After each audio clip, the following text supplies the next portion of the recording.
ऊंट और खरगोश की कहानी प्रस्तुतकर्ता प्रताप सिंह चंदेल। आप सभी को प्रताप भैया की राम राम। वीडियो पूरा ही देखें, धन्यवाद। भूमिका। बहुत समय पहले की बात है। एक घने जंगल के किनारे एक विशाल रेगिस्तान फैला हुआ था। इस जंगल में कई प्रकार के जानवर रहते थे, जिनमें खरगोश और ऊंट भी शामिल थे। खरगोश अपनी तेज गति और चालाकी के लिए प्रसिद्ध था, जबकि ऊंट अपनी धैर्यशीलता और सहनशक्ति के लिए जाना जाता था। दोनों की प्रकृति एक दूसरे से बिल्कुल अलग थी, लेकिन फिर भी दोनों के बीच गहरी मित्रता थी। यह कहानी एक ऐसे समय की है जब प्रकृति ने दोनों के धैर्य और बुद्धिमत्ता की परीक्षा ली। पहला भाग, मुलाकात और मित्रता। ऊंट और खरगोश की पहली मुलाकात एक जलाशय के पास हुई थी। रेगिस्तान की तपती धूप से परेशान ऊंट पानी पीने के लिए जंगल के किनारे स्थित झील के पास आया।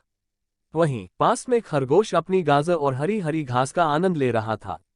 खरगोश ने ऊंट को देखा और आश्चर्यचकित होकर बोला, अरे, तुम इतने विशाल हो और इतनी गर्मी सहन कर सकते हो। तुम्हें तो इस जंगल में रहना चाहिए। यहाँ खाने के लिए हरियाली भी है और पानी भी। ऊंट मुस्कुराया और बोला, मुझे रेगिस्तान पसंद है। वहां मेरी ऊंची पीठ और मजबूत टांगें मुझे लंबी दूरी तक बिना पानी के चलने में मदद करती हैं। वैसे तुम यहाँ क्या कर रहे हो? खरगोश हंसते हुए बोला, मैं तो यहीं का निवासी हूँ। इस जंगल में मेरे लिए बहुत सारा भोजन है और मैं तेज दौड़ सकता हूँ, जिससे कोई भी मुझे आसानी से पकड़ नहीं सकता। ऊंट उसकी बात सुनकर हंस पड़ा और बोला, हर किसी की अपनी खासियत होती है दोस्त। अगर तुम्हें दौड़ने पर गर्व है तो मुझे सहनशक्ति पर। इस तरह दोनों में दोस्ती हो गई और वे अक्सर मिलते और बातें करते। दूसरा भाग, संघर्ष की शुरुआत। एक दिन जंगल में अकाल पड़ा। खाने पीने की चीजें कम होने लगीं। छोटे जानवरों के लिए भोजन खोजना मुश्किल हो गया और खरगोश को अपनी भूख मिटाने के लिए बहुत मेहनत करनी पड़ रही थी। ऊंट को इससे कोई फर्क नहीं पड़ा, क्योंकि वह रेगिस्तान का अभ्यस्त था। उसकी कुबड़ में जमा चर्बी उसे कई दिनों तक बिना भोजन के जीने की ताकत देती थी। खरगोश परेशान होकर बोला, ऊंट भाई, अब क्या होगा? जंगल में खाने के लिए कुछ भी नहीं बचा। ऊंट ने सुझाव दिया, चलो रेगिस्तान की ओर चलते हैं, वहां शायद हमें कुछ खाने को मिल जाए। खरगोश हिचकिचाया और बोला, रेगिस्तान, वहां बहुत गर्मी होती है और मुझे तेज धूप बिल्कुल पसंद नहीं। लेकिन भूख से मजबूर होकर उसने ऊंट की बात मान ली और दोनों रेगिस्तान की ओर चल पड़े। तीसरा भाग, रेगिस्तान की कठिनाइयां। रेगिस्तान में पहुंचते ही खरगोश को मुश्किलों का सामना करना पड़ा। रेत बहुत गर्म थी और सूरज की तेज किरणें उसके नाजुक शरीर को झुलसा रही थीं। वह थककर ऊंट से बोला, मुझे अब और नहीं चला जाता। यह जगह मेरे लिए बहुत कठिन है। ऊंट ने उसे अपनी पीठ पर बैठा लिया और आगे बढ़ने लगा। धीरे धीरे वे एक नखलिस्तान ओएसिस पर पहुंचे, जहां पानी और खजूर के पेड़ थे। खरगोश खुश हो गया और बोला, वाह, यह जगह तो बहुत सुंदर है, लेकिन खाने के लिए क्या है?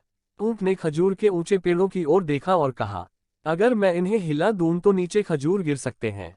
ऊंट ने अपनी लंबी गर्दन से पेड़ों को हिलाया और खरगोश जल्दी जल्दी गिरे हुए खजूर खाने लगा। चौथा भाग, चालाकी और स्वार्थ। कुछ दिन बीते और दोनों मित्र नखलिस्तान में खुशी खुशी रहने लगे। लेकिन धीरे धीरे खरगोश के मन में स्वार्थ आ गया। वह सोचने लगा कि अगर वह अकेला होता तो उसे अधिक खजूर और पानी मिलते। उसने ऊंट से कहा, मुझे अब जंगल वापस जाना है, यहाँ मेरा मन नहीं लग रहा। ऊंट ने उसे समझाया, जंगल में अकाल पड़ा है, वहां जाने का कोई फायदा नहीं। लेकिन खरगोश जिद करने लगा। अंततः ऊंट ने उसे जंगल छोड़ने की अनुमति दे दी और खरगोश खुशी खुशी वापस चला गया। पांचवा भाग, पछतावा और सच्ची मित्रता।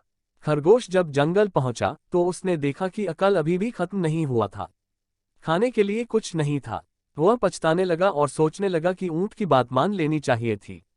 कुछ दिनों बाद कमजोर और भूखा खरगोश फिर से नखलिस्तान की ओर चल पड़ा। वह ऊंट के पास पहुंचा और बोला, मुझे माफ कर दो ऊंट भाई, मैंने स्वार्थ में आकर तुम्हें छोड़ दिया, लेकिन अब मुझे समझ आ गया कि सच्ची मित्रता कितनी महत्वपूर्ण होती है। ऊंट ने मुस्कुराते हुए कहा, मित्रता में कोई शर्त नहीं होती। चलो अब मिलकर इस जगह का आनंद लेते हैं। खरगोश भावुक हो गया और दोनों फिर से अच्छे मित्र बन गए। शिक्षा। 1. सच्ची मित्रता स्वार्थ से ऊपर होती है। 2. हर किसी की अपनी विशेषता होती है और हमें एक दूसरे की काबिलियत का सम्मान करना चाहिए। 3. धैर्य और सहनशक्ति हमें जीवन की कठिनाइयों से बचा सकते हैं। 4. जल्दबाजी और स्वार्थ हमें पछतावे की ओर ले जाते हैं। निष्कर्ष। ऊंट और खरगोश की यह कहानी हमें सिखाती है कि कठिन परिस्थितियों में हमें एक दूसरे का साथ देना चाहिए। स्वार्थ और जल्दबाजी से बचकर हमें धैर्य और समझदारी से काम लेना चाहिए। सच्ची मित्रता का अर्थ एक दूसरे की खूबियों को पहचानना और उनका सम्मान करना होता है। इस प्रकार ऊंट और खरगोश की यह कथा केवल एक कहानी नहीं, बल्कि जीवन का एक मूल्यवान सबक है। ऊंट और खरगोश की कहानी प्रस्तुतकर्ता प्रताप सिंह चंदेल। अगर आप सभी को वीडियो अच्छी लगी हो तो लाइक, चैनल को सब्सक्राइब करें, जो कि हम वीडियो अपलोड करें वो आप तक सबसे पहले पहुंच पाए। धन्यवाद।